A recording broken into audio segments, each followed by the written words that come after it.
wasallam wa ala alihi wa ashabihi wa man tabi'ahu bi ihsani ila yaumiddin, amma ba'du. Mudah-mudahan sekalian, apa kabar pagi ini? Sehat? Alhamdulillah. Saya serasa duduk di kelas bisnis dalam pesawat. Gini-gini. Ini biasanya warnanya coklat gitu, atau krem gitu ya, atau putih tulang. Pagi ini kita panjatkan syukur kita pada Allah Subhanahu wa taala. Kita bertemu untuk di kali pertama, tapi muka-mukanya tidak asing ya. Di mana ada thalabul ilmi, di mana ada majlis ilmu, insyaallah di situ ada kita. Baik kita duduk di bawah maupun duduk di atas, kita mewarnai dan juga menyemarakkan di mana Allah menurunkan rahmat pada kita melalui malaikat-malaikat. Dan semoga kita yang berada di tempat ini dapat rahmat Allah. Amin ya rabbal alamin. Salawat dan salam semoga tetap tercurahkan kepada baginda Rasulullah Sallallahu Alaihi Wasallam, kepada keluarga, sahabat tabi'in, dan juga orang-orang yang senantiasa memperjuangkan sunnah beliau. Mudah-mudahan yang dirahmati oleh Allah. Sedikit bercerita dalam perjalanan ke sini, masuk pesan. Tadi ketika saya bilang sama Bunda Kartika, saya masih di daerah UTY. Muncul pertanyaan, Ustaz, gimana hukumnya orang berutang tidak mau membayar? Nah, bukan di situ, ada lanjutannya, Bapak Ibu. Mohon maaf kalau ada yang tersinggung. Yang berikutnya adalah, ini sudah kami tagih, tapi maunya bayar di akhirat, gitu. Jadi mau bayar di akhirat, karena yang berhutang sudah mau menghutangi. Pertanyaan pertama kan gini, saat kalau ada istri yang berhutang, itu yang bayar suaminya atau istrinya? Saya jawab, kalau misalkan hutang itu sebelum dia berumah tangga, maka menjadi yang bertanggung jawab adalah yang berhutang. Kalau memang itu dari istrinya gitu. Kalau dulu hutangnya sebelum menikah. Tapi kalau misalkan diputihkan sama suaminya, boleh, nggak apa-apa. Tapi kalau sudah menikah dan istri yang berhutang, saya sampaikan lagi, hutangnya itu untuk apa? Kalau untuk kebutuhan rumah tangga, misalkan untuk sewa tempat tinggal, bayar listrik, token, beras, sembako, sekolah anak-anak, untuk kebutuhan bersama, maka itu menjadi tanggungan bersama suami istri untuk bersama-sama melunasinya. Tapi kemudian ketika itu dipakai untuk memanjangkan gigi, memanjangkan giginya juga jadi panjang. Jadi untuk personal, untuk kebutuhan tersier, maka muncul lagi kalau dalam fikih itu Bunda, muncul lagi, sudah dikomunikasikan dengan suaminya atau belum. Kalau misalkan, Pak, Mama majangin gigi dulu ya gitu. Berapa Pak biayanya? 15 juta kok Pak. Aduh, gak ada duit nih. Iya nih, Mama pinjam dulu Pak ya. Iya silakan Mama pinjam dulu, nanti Papa yang bayar misalkan. Nah sudah, silakan aja gitu. Sekalipun itu bukan kebutuhan yang mendesak. Nah yang kita sampaikan di sini adalah ketika yang berhutang mengatakan, saya tidak mau bayar sepeser pun tidak usah bayar. Besok di akhirat saya bayar. Besok saya bayar di akhirat. Nah, karena pertanyaan mengutarakan demikian, saya sampaikan, kalau dia mengatakan akan membayar di akhirat, kita bersyukur. Kenapa? Kita sudah punya tabungan di akhirat. Sudah punya tabungan. Di saat di akhirat nanti, Bapak Ibu, nanti kemudian satu dengan yang lainnya akan saling menghindar. Wah, itu saya kenal dia, saya menghindar. Oh, ini saudara saya menghindar. Khawatir kalau dituntut, dulu kamu di dunia menginikan saya tuntut sekarang. Nah, maka pada menghindar. Untuk masing-masing mencari tambahan amal ibadah. Masing-masing cari tambahan. Saya cari tambahan amal ibadah dari siapa ya? Oh, dari dia. Ya Allah, dulu dia menganiaya saya ya Allah. Dulu dia mau mengambil sendal saya ya Allah gitu.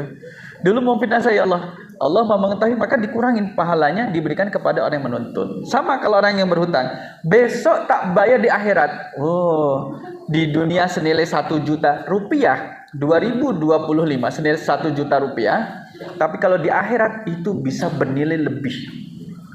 Berarti nanti bukan dikembalikan dengan uang, tapi dengan amal ibadah. Di saat pada orang mencari-cari amal ibadah, ini orang sudah punya amal ibadah, masih terkurangi. Dikurangkan kepada orang lain yang menjadi tanggungan hutang yang harus dibayar atas dirinya. Inilah termasuk kategori orang yang muflis, orang yang bangkrut. Nah, jamaah rahimakumullah, itu adalah oleh-oleh dari keterlambatan ini. Sekarang kita masuk dalam kajiannya. Harus dinyalakan wifi-nya. Kita akan lihat apa judul kita pada pagi kali ini. Masya Allah, sudah punya harta karunnya? Sudah punya Bun? Ya Allah, ya proses. Mari kita perbanyak harta karun, tapi ini beda dengan harta karun dunia. Harta karun dunia itu ditinggal untuk ditemukan oleh orang lain, disimpan, ditinggal, ditemukan orang lain. Tapi harta karun akhirat ini, harta karun surga adalah kita tanam, kita cari, kita simpan, kita rawat, kita jaga untuk kita panen sendiri pada waktunya nanti. Waktu di mana orang tidak bisa mengambil harta kita kecuali kita atas izin Allah Subhanahu wa taala. Siapa yang akan hidup kekal? Kalau budak-budak tawari, mau nggak hidup kekal di Jogja atau di dunia ini? Nggak mau. Maunya maksimal berapa tahun? Ayo silakan pre-order. Mau berapa tahun? Manut saja nggih, manut nggih. Alhamdulillah. Saya manut. Kemudian kita akan mengajukan kepada Allah, khairun nas tulu umruhu wa hasuna amalhu. Sebaik-baik manusia, khairun nas, sebaik-baik manusia adalah tulu umruhu, usianya panjang. Masih koma ya, masih koma. Wa hasuna amalhu, dan amal baiknya dan beramal baik gitu. Tulu umruhu, kemudian usianya panjang, wa hasuna amalhu, amalannya baik. Amalannya baik. Jadi kemudian menjadi dua-duanya itu menjadi penting. Kenapa kemudian Rasul SAW menyebutkan awal tulu umruhu, antara usia panjang dengan amal baik, orang itu lebih suka usia panjang. Karena berpikir bahwa kalau usianya panjang akan bisa banyak melakukan kebaikan. Maka diminta adalah, ya Allah berilah kami panjang usia. Ya panjang usia. Jadi panjang umurnya serta kalau mulai itu artikan dengan hasuna amalhu, boleh. Umurnya panjang, wa hasuna amaluhu, amalnya juga baik, atau perilakunya itu menunjukkan kemuliaan. Sebenarnya tanpa kita meminta kepada Allah, setiap pagi saat kita bangun tidur itu sudah kita memohon. Alhamdulillahilladzi ahyana ba'dama amatana wa ilaihin nusyur. Itu kita harus ingat ujung dari doa bangun tidur. Wa ilaihin nusyur, kepada Allah kita akan dikumpulkan. Untuk apa? Akan dihisab. Sehingga sejak kita buka mata, beraktivitas sampai kemudian tidur lagi, maka amalan perbuatan kita seyogianya adalah amalan yang memudahkan kita saat kita dikumpulkan oleh Allah. Wa ilaihin nusyur. Harus ingat. Kita harus ingat. Lama-lama kok kecuh. Kecepet. Enggak ngeluh. Nah, jamaah rahimakumullah, maka kita mengawal dari situ. Sehingga seorang bunda dalam rumah tangganya itu menyiapkan anak bangun dalam kondisi yang baik-baik saja, dan kondisi yang terbaik. Kalau kondisi anak itu baik dalam bangunnya, maka perilaku yang akan dilakukan pun akan baik. Ketika orang tua memberikan kesan bahwa anak dibangunkan dalam kondisi tidak baik, mohon maaf bunda, di dalamnya ada rasa dendam untuk bangun tapi dendam, bangun tapi kondisi marah, apalagi bangun dalam kondisi protes, males, itu aktivitasnya juga akan menjadi terganggu. Sebagaimana kita juga demikian, kita yang dulu pernah kecil, kalau dibangunkan orang tua dengan kasih sayang, kita malah kadang menjadi malu untuk tidur lagi. Kita kemudian akan menjadi semangat untuk bangun. Tapi kalau orang tua bangunin dengan cara keras, kemudian dipukul, bangun, kak bangun, diteriakin kayak manggil orang di sawah gitu, bangun, sudah jam 4, bangun, kan belum adzan subuh gitu. Bangun, dibangunin. Ayo, kalau nggak bangun diseret sama budak diseret. Itu nanti menimbulkan rasa dendam pada diri sang anak, sehingga anak itu merasa tidak nyaman dengan kehidupannya, tidak nyaman dengan aktivitasnya, dan kemudian tidak mendapat support dari orang tuanya. Bagaimana dia akan mengumpulkan harta karun surga kalau dia sendiri tidak ada semangat untuk hidup? Orang tua, sebagaimana bunda-bunda ini, ada yang belum jadi orang tua, calon orang tua, maka yang diharapkan oleh anak itu kan mendapat support dari orang tua dengan apa yang akan dia lakukan atau yang sedang dia lakukan. Bunda tahu ketika seseorang yang kemudian dalam kondisi depresi itu mudah terganggu. termasuk dari makhluk halus, akan mudah terganggu kalau dalam kondisi depresi. Maka yang bisa memulihkan depresi itu pertama adalah orang tua. Jika anak tidak ada masalah dengan orang tua. Kalau anak punya masalah dengan orang tua, maka dia akan menghindari orang tuanya. Kan saya tidak orang tuanya mahasiswa. Kemudian mahasiswa tanya saya, jadi jam 10:30, kalau di kampus dipanggil Buya. Buya, ini Buya, minta saya datang, di mana? Di sini, Buya. Karena dia dengan depresi. Baru kemudian kita angkat, karena dia jatuhnya di trotoar, kita angkat di kendaraan, sudah marah-marah. Oh, ini bukan aslinya dia sudah kerasukan. Bisa. Sekalipun kemudian kita tidak tahu celananya jin itu mereknya apa. Ada yang tahu kan? Nggak tahu kita. Celananya jin itu mereknya apa? Nggak tahu tuh. Tapi kemudian kita yakin bahwa ada makhluk gaib yang kemudian dia mengetahui kita, tapi kita tidak mengetahui dirinya. Dia bisa melihat kita, tapi kita tidak bisa melihatnya. Bahkan dia bisa masuk pada tubuh manusia adalah jin itu. Nah, kembali ke sini. Kaitannya adalah ketika anak dalam kondisi depresi, maka dia akan mudah kerasukan sehingga perilakunya menjadi tidak normal. Apa dilakukan? Nunjuk. Kamu ngapain nunjuk? Saya mau ke sana, tapi dengan nada ketawa. Ngapain? Itu kan lantai 5. Iya, saya mau ke sana. Saya mau jatuh dari sana gitu. Dengan rasa ringannya mengatakan demikian. Kita cross check. Yuk cross check bagaimana orang tuanya. Ternyata orang tuanya ini tidak mensupport anaknya untuk kuliah. Ya, tidak mensupport. Saya tahu bahwa anak ini dapat beasiswa. Kan dapat beasiswa, kenapa tidak disupport? Pokoknya tidak boleh kuliah. Padahal dapat beasiswa full study. Berarti anaknya kan punya prestasi yang bagus. Nah, kemudian sehingga ketika satu sisi kita ingin mengumpulkan harta karun surga, maka yuk kita juga punya loh. Di samping kita tuh ada harta karun. Apa? Anak-anak soleh itu ada harta karun sebenarnya. Itu adalah investasi jangka pendek dan jangka panjang ada pada putra putri kita. Kemudian kita selamatkan mereka dari mara bahaya, dari murkanya Allah. Dengan cara apa menyelamatkan putra putri kita? Dengan mengajari mereka ilmu-ilmu yang kita dapatkan sejak bermajlis taklim. Sampaikan. Jangan kemudian berhenti di dalam laptop, berhenti di dalam catatan, berhenti dalam HP. Sampaikan pada putra-putri. Hari ini bunda-bunda duduk sebagai santri di rumah, bunda duduk sebagai guru ustazahnya. Anak-anak menjadi santrinya. Ayo gitu, ditanya untuk disampaikan. Mungkin akan lucu. Kami itu kadang gantian. Kalau habis sholat jamaah gantian. Kalau saya tidak menyampaikan kultum, nanti istri menyampaikan kultum. Tapi kalau saya menyampaikan kultum, nanti dia tidur. Ya sudah, tak tutup, doa aja tinggal. Nah gitu. Jadi ada waktu di mana kita itu berbagi ilmu. Bahkan dengan anak juga demikian. Keteladanan orang tua, terutama adalah ibu sebagai madrasah pertama bagi anak, ketika memberi keteladanan pada putra putrinya, anak akan bangga. Itu mama saya loh.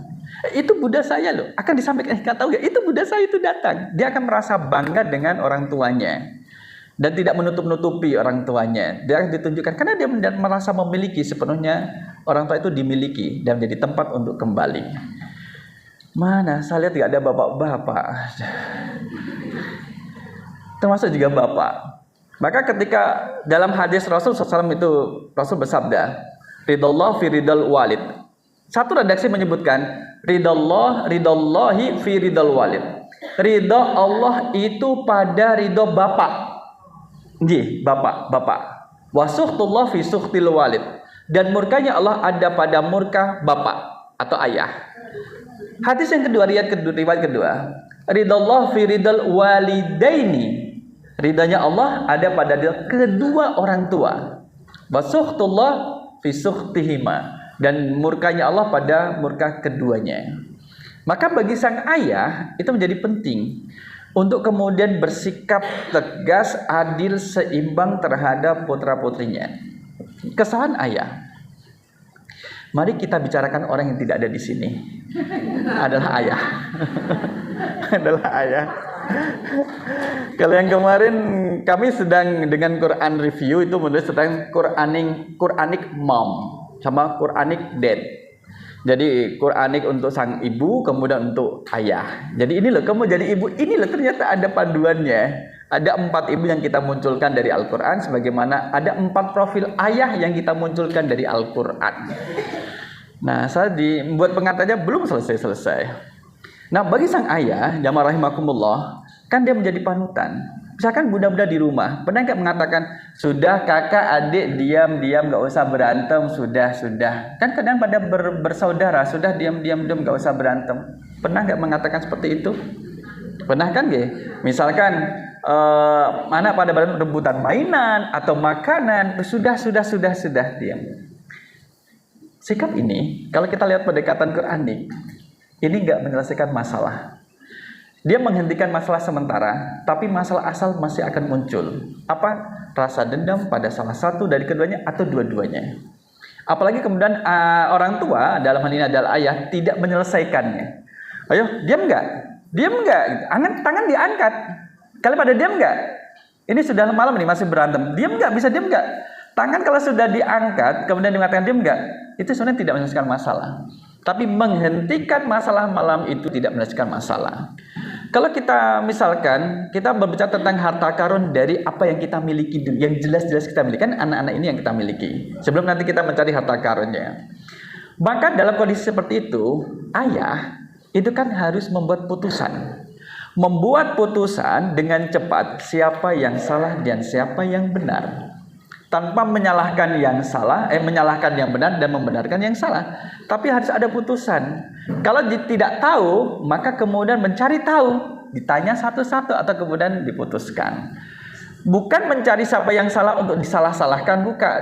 Tapi ditunjukkan bahwa itu salah. Paham ya? Nah, yang benar seperti ini. Ditunjukkan yang ini yang benar, itu tadi salah, yang benar seperti ini. Iya. Jadi dia tahu posisinya. Yang benar juga demikian, benar. Sekarang yang benar gini, sekarang kakakmu salah, dia mau minta maaf kepadamu. Iya, kamu terima enggak? Terima ya, nggak ada dendam ya, nggak ada. Kakaknya udah minta maaf, nggak ada dendam lagi lah ya. Ya, silakan salaman, silakan berpelukan, selesai. Itu menyelesaikan masalah. Sehingga masalah akan menjadi kemudian selesai. Yang kakaknya akan sayang terhadap adiknya, dia adalah adik yang harus dilindungi. Adik kemudian dia tahu, oh itu kakak saya yang harus saya hormati. Itu kemudian kita tanamkan sejak dini. Kemudian juga orang tua, ayah bunda juga harus menjaga sistem keadilan.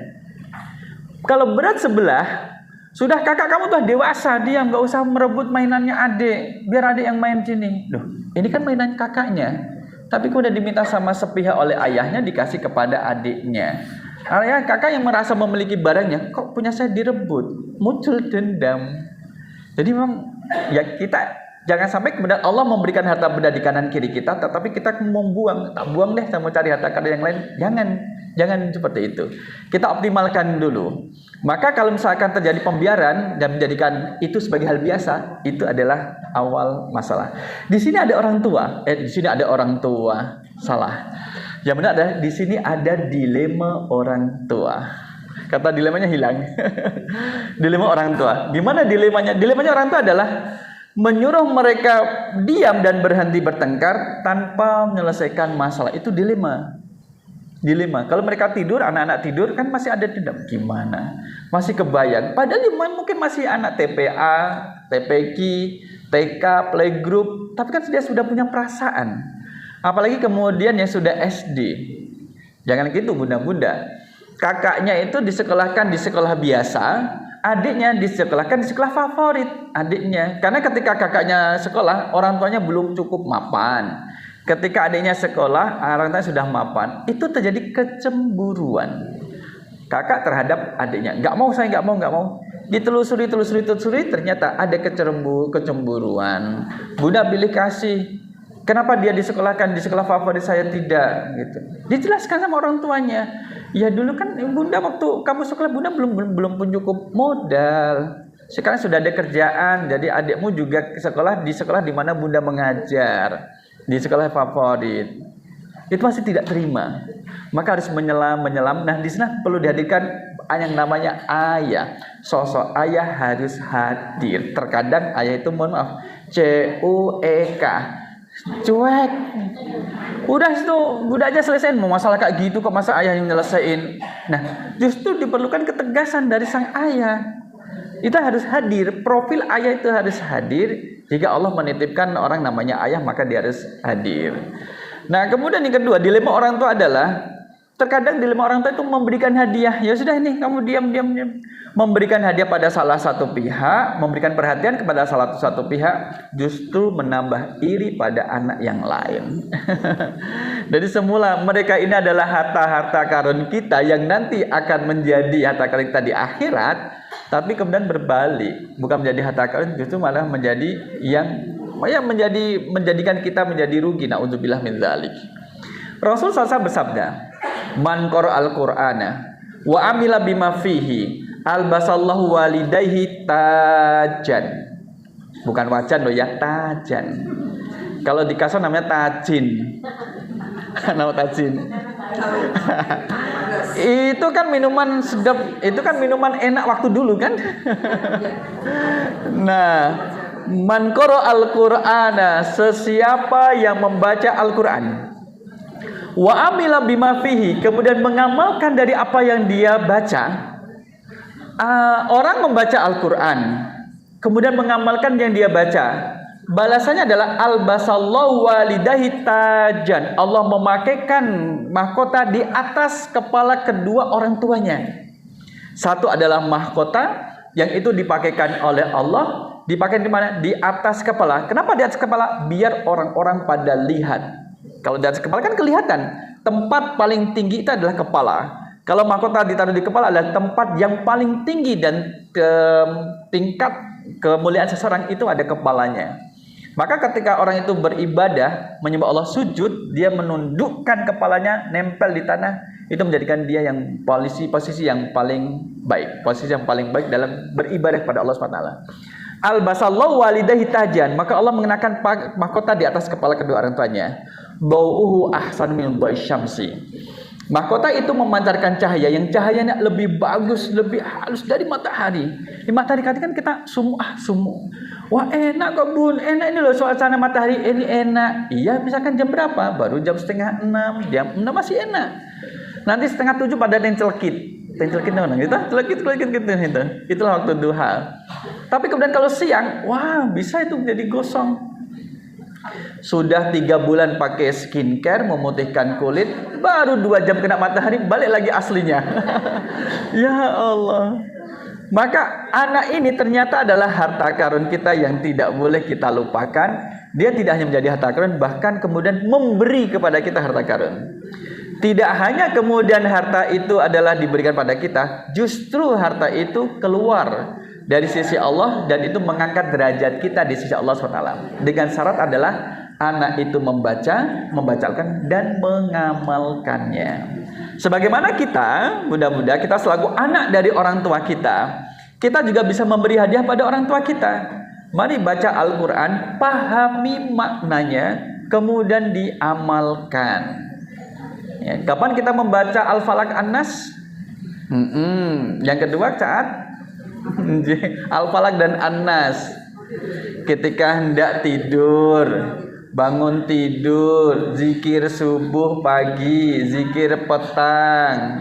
Kemudian kalau ketemu suami baca itu tidak Al-Falaq An-Nas karena merasa takut gitu baca itu.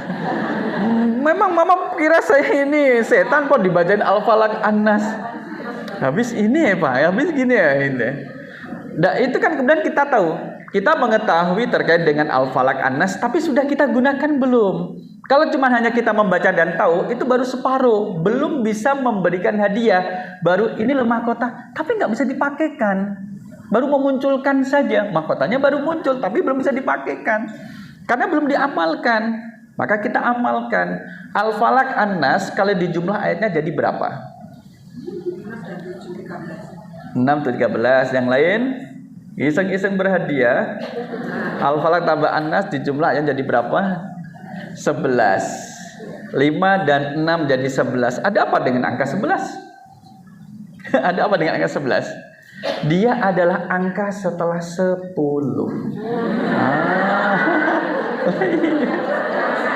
Setelah 10 11 atau angka sebelum 12.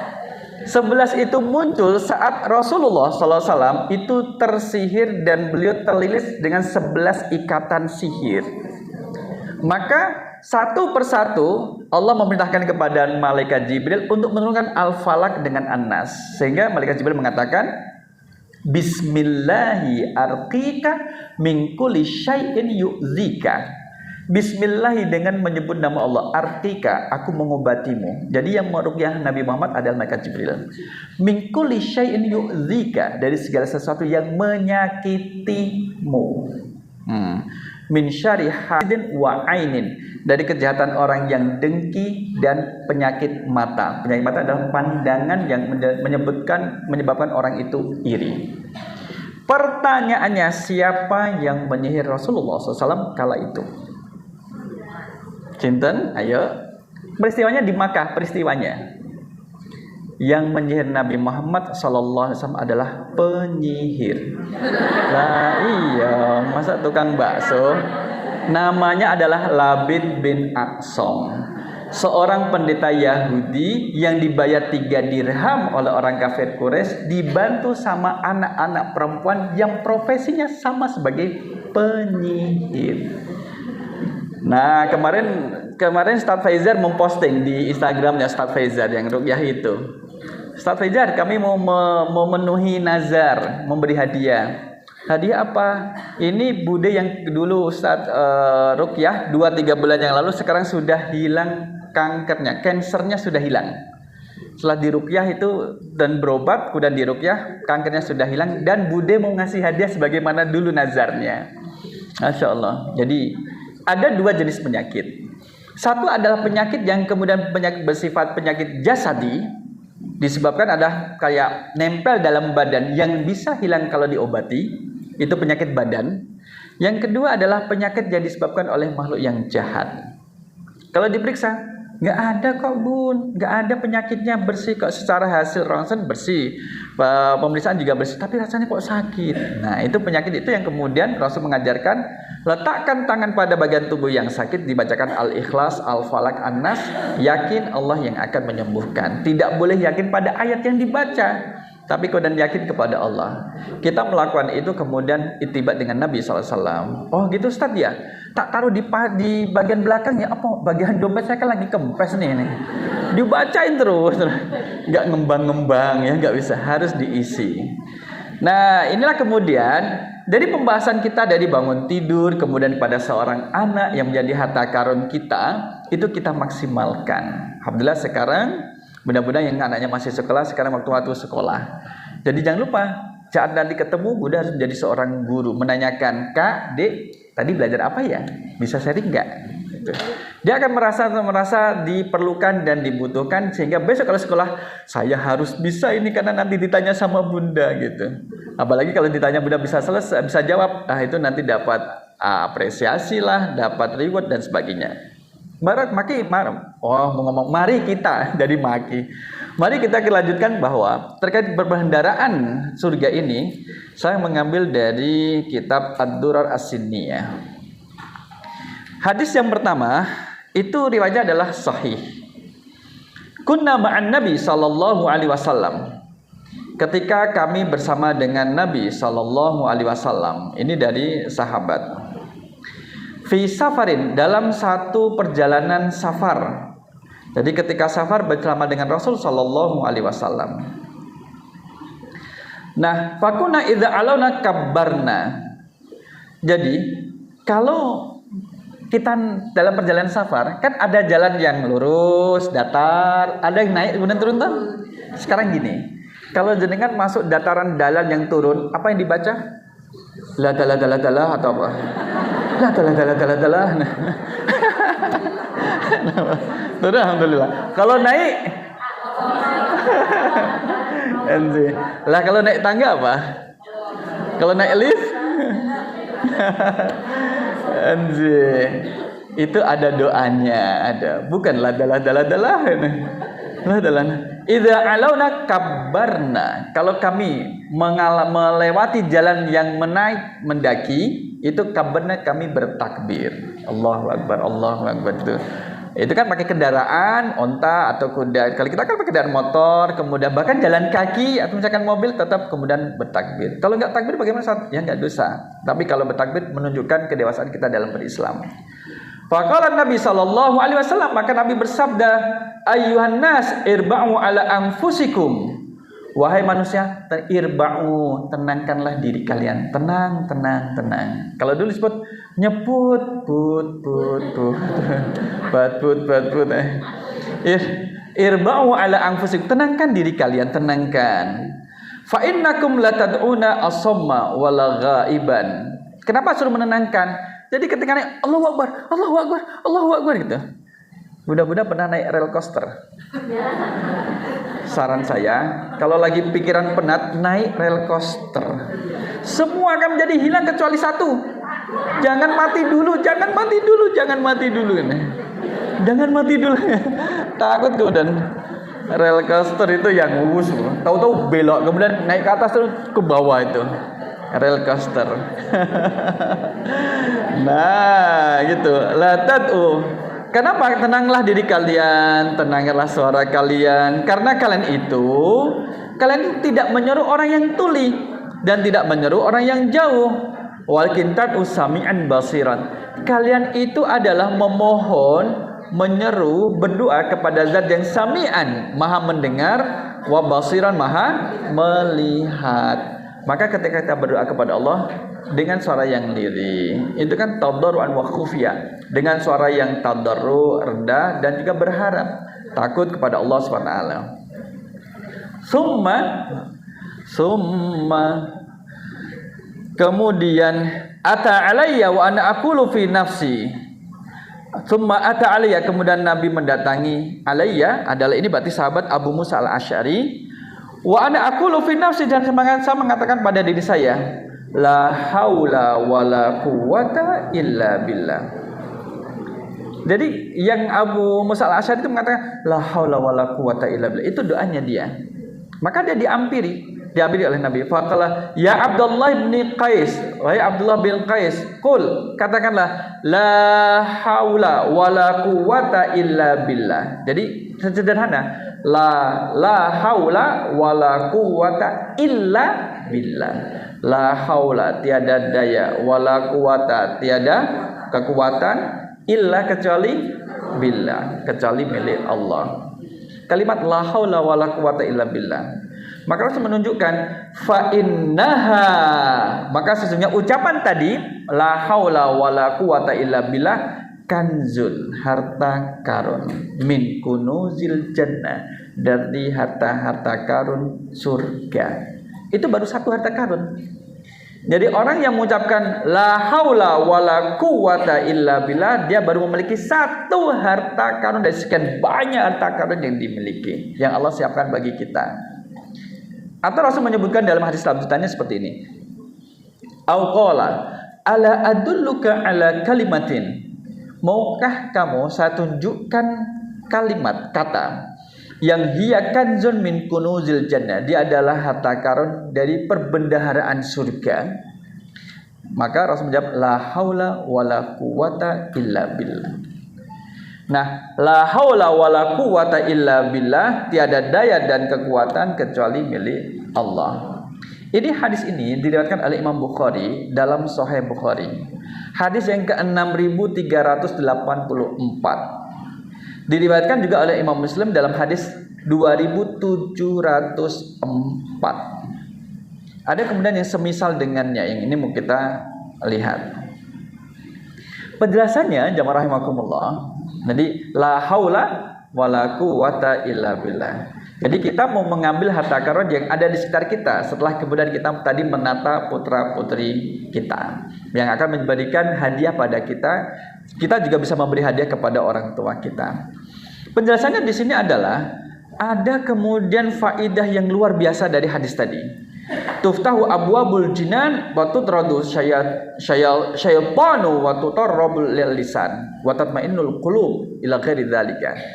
Jadi kemudian orang yang membaca la haula wala quwata illa billah itu akan dibukalah pintu-pintu surga.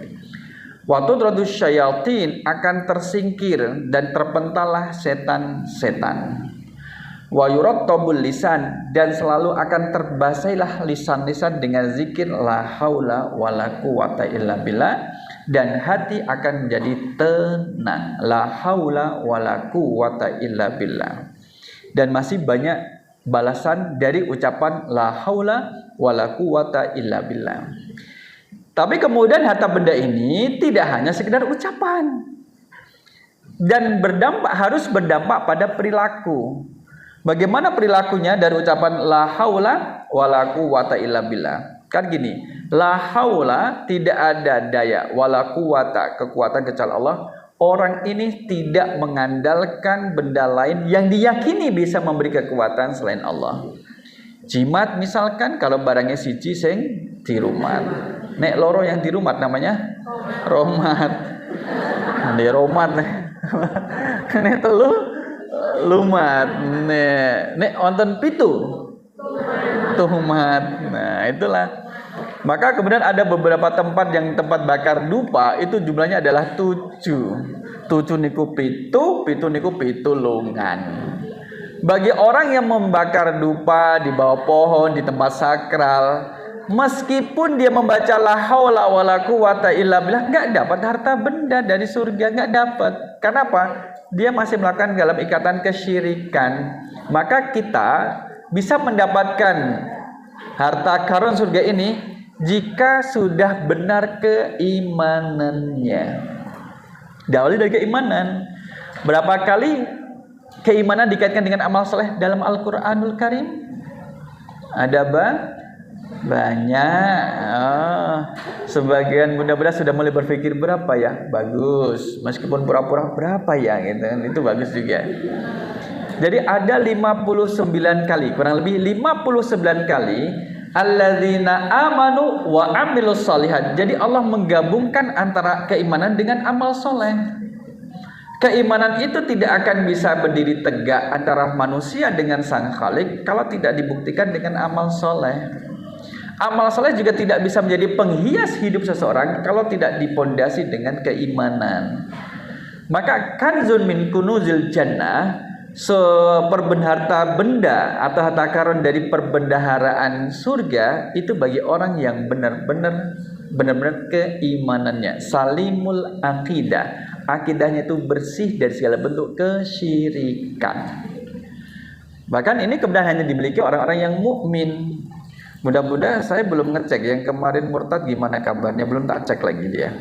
Ada murtad karena dia diuji, dapat ujian. Semua kita pasti kan diuji. Terakhir ujian keluarga, kemudian dia jatuh pada judi online, kemudian terus minta bantuan temannya, nggak ada yang respon bagus, kemudian dia keluar dari Islam. Karena saya di chat, saya nggak kenal bunda, saya nggak kenal sama dia, tahu-tahu ngechat, sore Ustadz, ya saya jawab sore. Jadi dia bilang sore, ya udah sore gitu. Karena sore kemudian saya tanya, sudah sholat maghrib? Oh, saya udah sholat 1000 rakaat. Belum cerita. Kenapa 1000 rakaat? Dulu saya diajarin sama kiai di pondok seperti itu. Udahlah. Dia cerita masalahnya, saya kuatkan. Saya dicerai sama istri saya, Ustadz. Loh, malah enak bisa nikah lagi. Ini gitu kan. Tak jawab.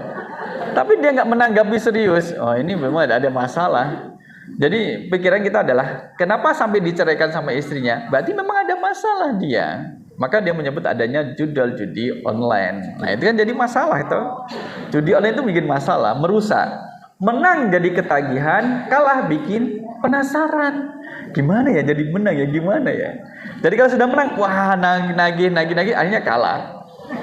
Oleh karena itu saya kuatkan bahwa udahlah sholat dulu, saya nggak tenang. Kalau nggak tenang, baca Al-Baqarah dulu dari awal sampai akhir, tenangkan. Masih kemudian tidak merasakan tenang, karena dia bilang gini, bunda, Ustadz, gimana ya hukumnya bunuh diri? Gitu. Apakah Allah Maha Mengampun? Ya, tidak saya tanggapi, saya tidak menanggapi yang bunuh dirinya. Saya sampaikan, siapapun kita yang berbuat dosa, kalau kita bertobat, Allah akan ampuni, gitu loh. Allah akan ampuni. Nah, kemudian dia mengatakan mau bunuh diri. Seminggu berikutnya saya chat, gimana kabarnya mas? Gitu. Ada jawab, oh alhamdulillah, masih bisa jawab. Berarti kan belum mati. Iya kan belum mati. Saya senang, alhamdulillah belum mati. Mau kemarin ngomong bunuh diri, sekarang belum mati. Kemudian saya tanya lagi, gimana kabarnya? Ya dia cerita lagi. Akhirnya adalah, saat hari ini saya murtad. Dia mengatakan itu lewat WhatsApp. Kenapa kamu murtad? Itu nggak menyelesaikan masalah, justru menambah masalah. Masalah kamu dengan Allah belum tentu selesai. Enggak juga kan? Iya memang enggak juga. Tapi saya senang murtad. Ya udah, dia protes. Terus saya tanya, terus kamu jadi apa? Ikut keyakinan yang mana? Saya ateis. Dia menyebut ateis. Lalu saya sampaikan, sebaiknya kamu itu bertobat kembali kepada Islam. Nanti masalah kamu kita bisa selesaikan, kita bantu selesaikan gitu. Tapi nggak ditanggapin. Saya udah bosan. Apa kemudian menghubungi orang-orang yang dulu dibantu sekarang sudah tidak mau membantunya. Ya kan tidak seperti itu. Misalkan kita cek aja masih hidup nggak? Oh iya, terakhir buka WhatsApp jam 9.29 hari ini. Jadi barusan tadi jam 9:30, berarti masih hidup. Anjir. Oh, kayaknya dia sudah menghapus nomor saya di HP-nya. Jadi udah ketahuan. Kita bisa lihat kan? Jadi kita bisa melihat kemarin dia masih pasang angka ateis gitu. Ya tetap kita sampaikan saya bilang gini juga, kembalilah ke Islam, itu lebih baik daripada ateis. Saya sudah sampaikan ya. Saya sampaikan pesan kepada Anda untuk kembali Islam sehingga di akhirat saya tidak bisa dituntut. Karena saya sudah mengajak Anda untuk kembali. Enak tahu? Enak pun kayak gitu. Jadi dia sudah nggak apa-apa, kayaknya sudah menghapus nggak apa-apa. Dan kita bisa melihat siapa yang save nomor kita, nyimpen, siapa yang tidak itu kita tahu. Nah dilanjutkan lagi. Di sini adalah harus bersih dari sisi keimanannya, salimul akidah, penting itu. Sehingga bagi seorang orang tua, ketika hendak menikahkan putra putrinya, kalau mau cari hari, wah kita lagi cari hari baik, silahkan. Definisi hari baik itu seperti apa? Ya hari baik ya hari baik, Ustadz yang hari baik kita hitung wetonnya, bagaimana wetonnya gitu kan.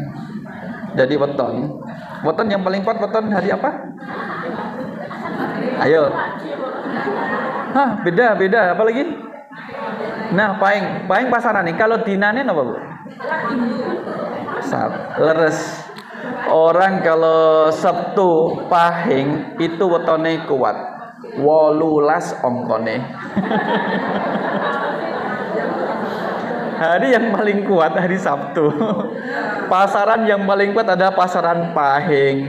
Kliwon niku 8. Legi niku 5. Pahing niku 9. Pon niku 7, wage niku 1.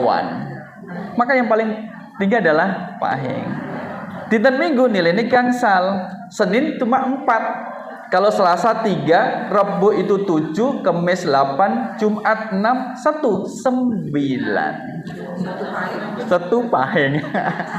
Maksudnya adalah nanti kan Gunung Jugruk Segara Asad, Gunung Jugruk Segara Asad, Gunung Jugruk Segara. Dihitung Gunung Jugruk Segara. Wah, Asad. Nah situ ini Asad karena kering nanti. Nek gunung agak tinggi gitu. Nah, bagi orang yang ingin mendapatkan harta karun surga, tidak percaya itu lagi, enggak usah. Kalau ini hari apa? Misalkan ini Kamis napa nggih? Kamis Pon, gitu. Apa ciri-ciri Kamis Pon? Anak-anak sekolah pakai baju adat. Anjir, niki Kamis Pahing. Oh malah Kamis Pahing. Kamis Pahing, boten pon. Oh pon, malah pon. Anjir. Terjadi perbedaan ulama di dalam masjid tentang Kamis apakah ini pon atau pahing. Nah, jadi kalau ingin mendapat perbendaharaan surga itu, kita mulai dari akidah. Memang pondasi itu. Mudah-mudahan masih ingat berapa tahun Rasul berdakwah di Makkah? Berapa tahun Rasul berdakwah di Makkah? Berapa tahun? 13 tahun. Apa yang Rasul ajarkan? Akidah. Dari 13 tahun Rasul berdakwah di Makkah, berapa patung berhala di sekitar Ka'bah yang dihancurkan oleh Rasul? Tidak ada. Gak ada. Karena Rasul membangun akidah biar orangnya, pemiliknya nanti yang akan menyingkirkan patung berhala itu. Maka la haula wala quwata illa billah itu adalah orang yang sudah tidak punya simpanan patung berhala di rumah, pesugihan dalam perdagangannya, susu di dalam mukanya. Gitu. Kemudian apa lagi? Kalau masih pakai susu di dalam mukanya, diyakini kelihatan cantik, diyakini ini dan itu dan ada syaratnya, maka la haula wala quwata illa billah enggak berdampak, enggak ngefek. Tapi saya bisa ya Pak Ustadz, bisa melafal. Ya bisa melafalkan. Susu nih loh Bu, yang pakai goreng sreng susu. Sutil. Susuk tanam di sini ya, ada tanam di sini di antara matanya atau kemudian di bawah, kemudian di pipi susuk. Itu yang susuk padat. Ada yang susuk cair diminum. Seiring ketika diminum itu seiring kemudian jin masuk dalam dirinya. Nanti ada pantangannya. Maka kita nasihati, misalkan ada di luar sana yang pakai, kita sampaikan harus dilepas. Ustaz, saya pakai. Loh, kenapa dengan pakai? Iya, dulu sebelum berangkat saya pakai. Jadi kenapa? Biar kelihatan cantik. Iya. Itu dari ketika memang dia masih muda. Dalam tak batin iya. Ayo juga ya awakmu ini. Nah, dari ketika jinnya itu. Maka saya tanya, saya ingin tahu, kepo, Bu, ada nggak larangannya kayak gitu? Ada Pak Ustadz, ada. Kan dia sudah kita sadarkan, ibu tidak boleh percaya dengan susu itu. Ya udah Ustadz keluarkan susunya. Saya nggak pernah keluarin susu, nggak tahu, saya tidak tahu dan tidak pernah keluarin. Yang penting saya bisa menyampaikan, ibu tidak usah percaya lagi kegunaan susu. Terus tak tanya, ada nggak pantangannya? Ada. Apa sih pantangannya? Versi beliau, mungkin yang lain beda-beda, mungkin bisa jadi. Ini Ustadz, kalau kita makan sate nggak boleh kena bibir. Makan sate gigit daging satenya tidak boleh, sujennya nggak boleh nyentuh dengan bibir. Ayo ngaku. Jadi kalau makan sate dibuka, bibirnya dibuka lebar-lebar. Gitu. Atau kemudian dilepas sujennya. Bu, nanti sujennya dilepas ya gitu. Nah, itu ada pantangannya. Nah, kembali kemudian ke sini bahwa maka kalau masih ada keyakinan dengan susuk, dengan jimat, patung berhala, pesugihan, itu la haula wala quwata illa billah enggak berfungsi. Jadi menjadi rugi dan dia masuk dalam kondisi orang yang syirik. Enggak apa-apa Ustaz, syirik enggak apa-apa, yang penting Islami. Enggak ada. Enggak ada tuh syirik Islami itu enggak ada. Lah buktinya apa kamu syirik Islami? Saya masih sholat kok, masih baca Quran. Selama sholat, selama baca Al-Quran, bersamaan dengan selama masih percaya pada yang syirik, itu tidak diterima oleh Allah. Justru harus bertaubat, eman, hidup sesaat, hidup sekali, kemudian digunakan dalam keadaan seperti itu. Maka sangat eman. Oleh karena itulah kemudian dibersihkan. Nah, maka la haula wala quwata illa billah itu adalah pondasi keimanan. Mudah-mudahan kalau tahu ketika Rasul kemudian datang ke pasar Zilmajas. Di mana itu pasarnya? Zilmajas, di Makkah. Ada pasar namanya Zilmajas.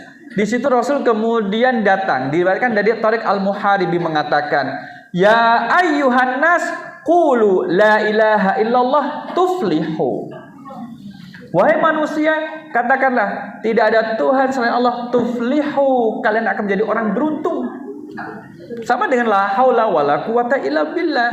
Katakanlah la haula, tidak ada kekuatan, daya dan kekuatan kecuali punya Allah. Sama dengan la ilaha illallah, tidak ada Tuhan selain Allah, tuflihu, kalian akan beruntung. Luar biasa. Ini kalimat-kalimat yang ringan kemudian berdampak besar di akhirat kita. Kalimatani khafifatani ala lisan, thaqilatani fil mizan. Dua kalimat ringan diucapkan, berat timbangannya. Bunyinya adalah subhanallah wa bihamdihi subhanallahil azim. Itu pujian. Jadi kalimat-kalimat tauhid kalau kita mengucapkannya itu kemudian menjadi berat. Mari kita masuk dalam materinya. Baru masuk materinya. Nah, ini prolognya panjang dan sudah jam 10. Pak Kadis kasih bonus. Jadi kasih bonus. Habis ini nanti ke UIN. Nah, ada pelajaran penting dari la haula wala quwata illa billah. Satu adalah bentuk kepasrahan kepada Allah. Jadi kalau kita mengucapkan la haula wala quwata illa billah tapi belum pasrah, nggak tembus. Harta benda itu belum tersimpan. Belum tersimpan, harta karun kita belum tersimpan. Kepasrahan tidak ada kemampuan untuk menghindari maksiat kecuali dengan pertolongan Allah. Tidak ada kekuatan untuk melakukan ketaatan kecuali juga dengan pertolongan Allah. Inilah yang kemudian yang sering didengar oleh Rasulullah dari malaikat Jibril. La haula wala quwata illa billah. La haula, tiada daya untuk menjauhi maksiat kecuali pertolongan Allah. Wala quwata, tidak ada kekuatan untuk melakukan ketaatan kecuali dengan bantuan Allah. Maka kita itu memohon kepada Allah tidak hanya sekedar melaksanakan kewajiban ketaatan, tapi juga kekuatan untuk menghindari kemaksiatan. Bapak Ibu, kemudian ketika seseorang yang diuji dengan ketaatan, dia akan semangat.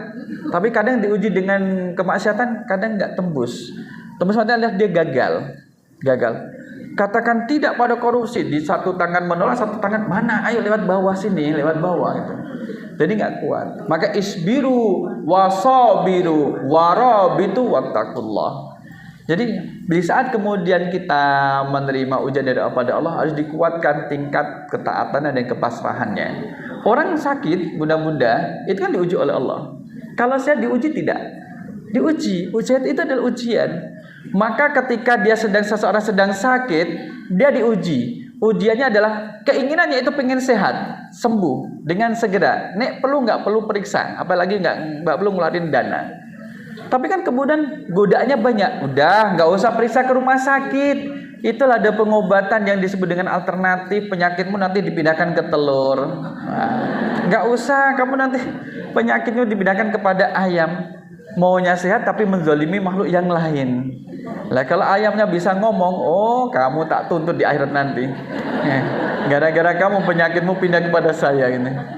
Maka kita menggunakan pengobatan yang sudah diperbolehkan di dalam Islam. Tidak usah kemudian pengen menggunakan alternatif yang kemudian kita tidak tahu apakah memang itu kemudian menggunakan media jin sejenisnya, sejenis jin itu apa? Menggunakan jin atau kemudian menggunakan obat tradisional. Kalau menggunakan obat tradisional atau herbal yang diminum, yang dikonsumsi, nggak apa-apa.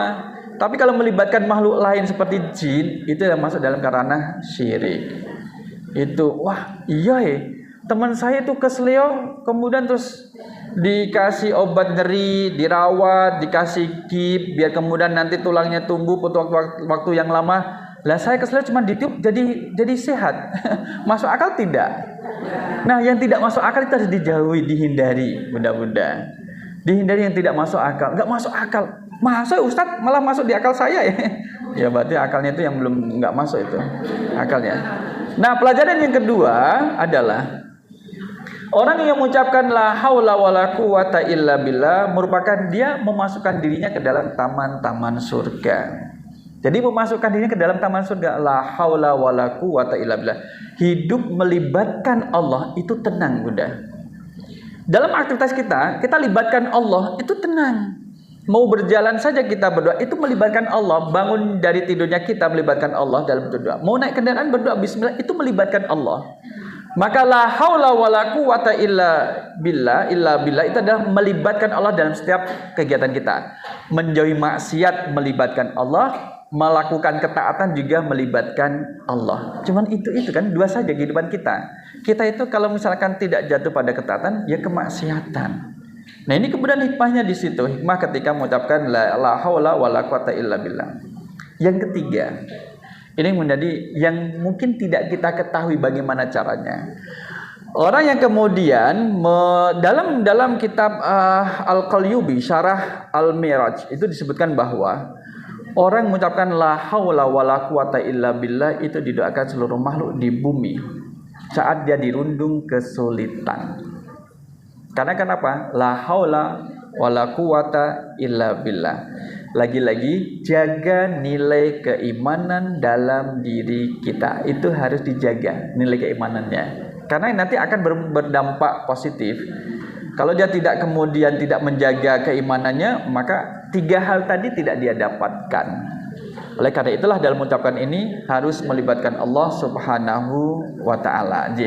Tentunya baru kita sebutkan 2 bentuk harta benda atau harta karun surga.